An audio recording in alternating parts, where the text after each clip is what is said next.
বোর্ডের ওপর যে অঙ্কটা আছে এটা রিলে বেশি আছে, রিলের অঙ্কটা বেশিরভাগ আছে। এত বড় সরলীকরণ দেখে তোমরা ভয় পাবে না, ঠিক আছে?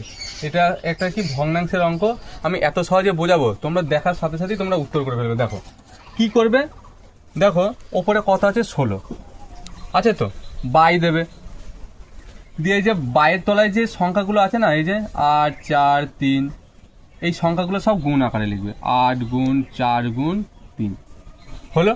এবার কি করবে বলো তো, লাস্ট পার্টটা সবসময় খেয়াল করবে। লাস্ট পার্টে কি আছে, বিয়োগ 1/3।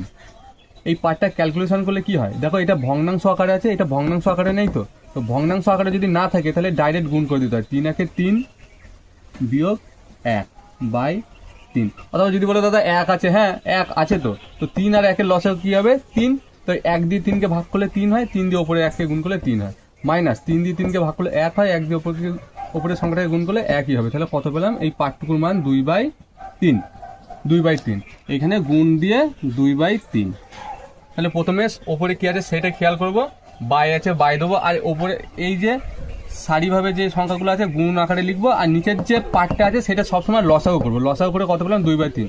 এবার ক্যালকুলেশন করো, এই 3 3 চলে যাচ্ছে, 8 দুগুণে 16 চলে যাচ্ছে, তাহলে তোমার 2 দুগুণে 4, তাহলে কি দাঁড়াচ্ছে তোমার, ওপরে কিছু না মানে 1 আছে কাটাকুটি করে, তাহলে ওপরে 1 আর নিচে কত থাকলো 4, তাহলে এর অ্যান্সার কি 1/4। তো এত বড় অঙ্ক থেকে কোনো ভয় পাওয়ার কিছু নেই, জাস্ট এই যে টিক্সটা বললাম 10 সেকেন্ডের মধ্যে তোমাদের ক্যালকুলেশন হয়ে যাবে। ভিডিওটা যদি ভালো লেগে থাকে তাহলে লাইক কমেন্ট শেয়ার, ফেসবুক থেকে দেখলে তোমরা ফলো করে দিও, আর ইউটিউব থেকে দেখলে সাবস্ক্রাইব করে পাশে যাবে।